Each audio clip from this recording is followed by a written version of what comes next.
Oxygen বঁটা কাহানি গাই শেষ হ'লহেঁতেন। এনেধৰণৰ উপকাৰ কৰি কৰি গছজোপাৰ ভিতৰত থকা জীৱটোৱে ভগৱন্ত কৃষ্ণৰ চৰণত প্ৰাৰ্থনা জনাইছে যে প্ৰভু আমাক কলি যুগত এবাৰ মানুহৰ জনমটো দিয়া। মানুহৰ জনমটো কেলৈ লাগে? মানুহৰ জনম পাই একমাত্ৰ তোমাৰ চৰণ চিন্তা কৰিম আৰু তোমাৰ কাষলৈ গুচি অহাৰ ব্যৱস্থা কৰিম। কিন্তু আমি আকৌ মানুহৰ জনম পাই যদি ঈশ্বৰ ভজনা নকৰোঁ, তেতিয়াহ'লে ভাগৱতৰ সিদ্ধান্ত কি বুলি ক'লে? ও মনুষ্যৰ জন্ম পাই হৰি নভজিলা, অৱশ্যে হইবা ভাই তৰুকিলা। যে মানুহ আৰু ইতৰ প্ৰাণীৰ মাজত বিশেষ পাৰ্থক্য নাই, চাৰিটা স্বভাৱৰ। কি কি? অন্যান্য ইতৰ প্ৰাণীবিলাকেও আহাৰ গ্ৰহণ কৰে, মানুহেও আহাৰ গ্ৰহণ কৰে। অন্যান্য ইতৰ প্ৰাণীবিলাকেও সন্তান জন্ম দিব পাৰে, মানুহেও জন্ম দিব পাৰে। আহাৰ নিদ্ৰা ভয় আৰু মৈথুন, মানে অন্যান্য জীৱবিলাকেও টোপনি যায়, মানুহেও টোপনি যায়। অন্যান্য জীৱবিলাকেও আহাৰ খায়, মানুহেও আহাৰ খায়। অন্যান্য জীৱবিলাকেও ইটোৱে সিটোক ভয় কৰে, মানুহেও ইটোৱে সিটোক ভয় কৰে। জীৱৰ প্ৰতি আমাৰ প্ৰত্যেকৰে প্ৰতি প্ৰত্যেকৰ ভয় আছে। গতিকে এই চাৰিটা স্বভাৱ জীৱ জগতৰ অন্যান্য পশুবিলাকৰ লগত মানুহৰ একেবাৰে মিল আছে। কিন্তু এটা কথাত মিল নাই, যে মানুহে আজিৰ দৰে অনুষ্ঠান পাতি কৃষ্ণক সেৱা পূজা কৰিব পাৰে, বাকী জীৱবিলাকে এনেদৰে অনুষ্ঠান পাতি ভগৱন্ত সেৱা পূজা কৰিব নোৱাৰে। যদিও আমি ভগৱন্তৰ কৃষ্ণৰ কথা পাতিছোঁ, কিন্তু কোনোবা কোনোবা সময়ত আমি পশুতকৈও অধম হৈ যাওঁ বুলি কৈছে ভাগৱতে। আমি পশুতকৈও অধম হৈ যাওঁ কৈছে। যে কেতিয়া কেতিয়া অধম হৈ যাওঁ, যে ধৰক আপোনালোকক তুলনামূলকভাৱে কৈছোঁ যে সিংহ বা বাঘৰ প্ৰধান আহাৰটো কি বাৰু? বাঘৰ প্ৰধান খাদ্য হৈছে মাংস। যে বাঘক আপুনি মাংস খাবলৈ দিয়া নাই, 15 দিন 20 দিন মাংস খাবলৈ দিয়া নাই, অৰ্থাৎ মাংস খাবলৈ নাপালো বুলি মুখৰ আগত ঘাঁহ এমুঠা পেলাই দিলে বাঘে খাব নেকি? মাংস খাব নাপালেও নাই, কিন্তু ঘাঁহ সিংহই বা বাঘে নাখায়।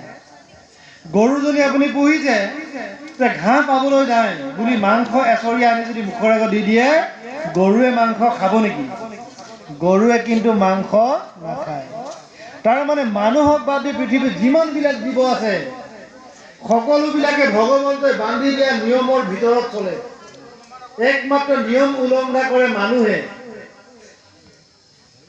একমাত্ৰ মানুহে নিয়মবিলাক উলংঘা কৰে। প্ৰমাণবিলাক চাব, যে মানুহে খাবৰ কাৰণে কি দিছিলে? মানুহে খাবৰ কাৰণে তৃণজাতীয় বস্তুবিলাক দিছিলে, গছৰ ফল, ঘাঁহ বন ইত্যাদি ইত্যাদি। যিবিলাক জীৱই পানীটো চেলেকি খায়, সেইবিলাক হৈছে মাংসভোজী প্ৰাণী। চাবচোন, কুকুৰে পানী চেলেকি খায়, মেকুৰীয়ে পানী চেলেকি খায়, বাঘ সিংহই পানী চেলেকি খায়। যিবিলাকে পানী পি খায়, আমি যে পি খাওঁ, আচলতে আমি গৰুৱে পানী পি খায়, ছাগলীয়ে পানী পি খায়। কিন্তু যিসকলে পানী পি খায়, সেইসকলে কিন্তু তৃণভোজী প্ৰাণী। আমি ঘাঁহ বন খাই জীয়াই থাকিব লাগে। কিন্তু মানুহে নাখায় কি? এতিয়া বৰ্তমান সময়ত মানুহে নাখায় কি? সেইকাৰণে খাদ্যত গুৰুত্ব দিব লাগে। খাদ্যত বেছিকৈ গুৰুত্ব দিব লাগে আমাৰ বাপ আইসকলে। কেনেকুৱা খাদ্য খাব নালাগে? যিটো খাদ্য খালে নিজক পাহৰি যাওঁ, যিটো খাদ্য খালে নিজক পাহৰি যাওঁ, তেনেকুৱা খাদ্য নাখালে।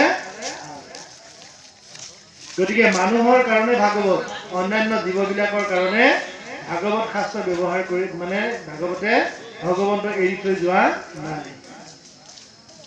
গতিকে আহাৰ নিদ্ৰা ভয় আৰু মৈথুন, এই চাৰিটা ব্যৱস্থা অন্যান্য প্ৰাণীবিলাকৰ লগত মিল আছে। কিন্তু ঈশ্বৰ ভজনা কৰিব পৰা স্বভাৱটো মানুহৰ বাহিৰে বেলেগৰ নাই।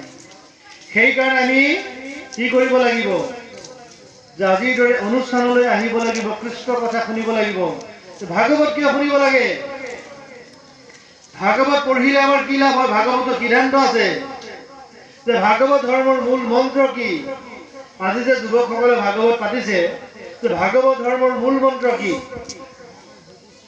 আমাৰ ভাগৱতৰ সিদ্ধান্ত এনেধৰণৰ: হে ৰাম সমানত মৈত্ৰী উত্তমত সৎকাৰ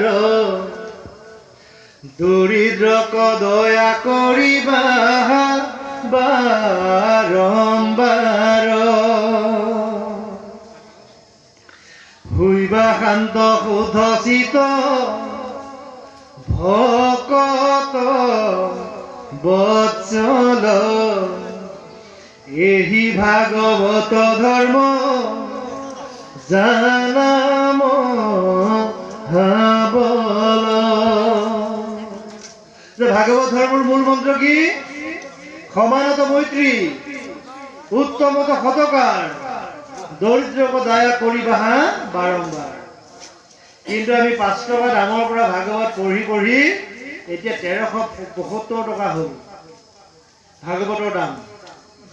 ইমান দামলৈকে ভাগৱত পঢ়ি আছো, স্বভাৱৰ কিন্তু পৰিৱৰ্তন কৰিব পৰা নাই। আমাক কৈছে সমনীয়াজনৰ লগত মিত্ৰতা আচৰণ কৰিব লাগে। কোনে ক'লে? ভাগৱতে ক'লে। কিন্তু আমি পঢ়িছো, কৰ্মটো কিন্তু বিপৰীত কৰিছো। কেনেকে চাব? এঘৰ গৃহস্থই যদি এষাৰ নাম পাতি 4জন বা 5জন নামতি একেলগে মাতি দিয়ে, 4জন 5জন নামতি গোট খালে গণ্ডগোল লাগে। ইজনে ভাবে মোৰ নামটো প্ৰস্তাৱ কৰিলেই হ'ল, আৰু সিজনে ভাবে মোৰ নামটো প্ৰস্তাৱ কৰিলেই হ'ল। 4জন 5জন পাঠক গোট খালে গণ্ডগোল লাগে, 4জন 5জন ব্যাখ্যাকাৰ গোট খালে গণ্ডগোল লাগে। এই নামাচাৰ্য ব্যাখ্যাকাৰ পাঠকসকলৰ মাজতে মনৰ মিল নাই। আনক কি উপদেশ?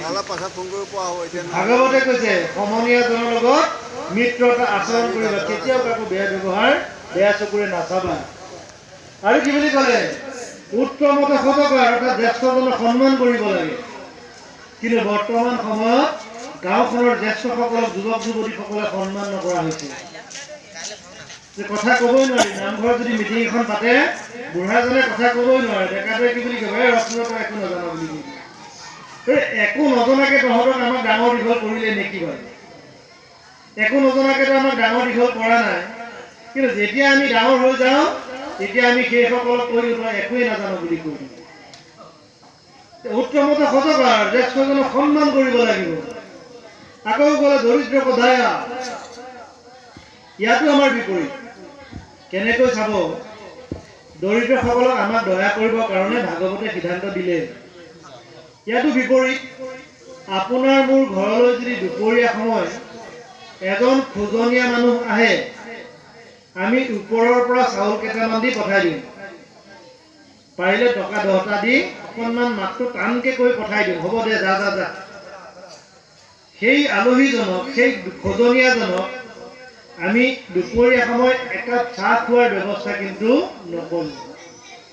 সেই একেটা সময়তে যদি আপোনাৰ ঘৰলৈ যদি এজন ভাল মানুহ আহে, অৰ্থাৎ গাড়ী লৈ যদি কোনোবা এজন আলহী আহে, লাগিলে সেইজনে ধাবাত সোমাই পেট ভৰাই খাই আহক।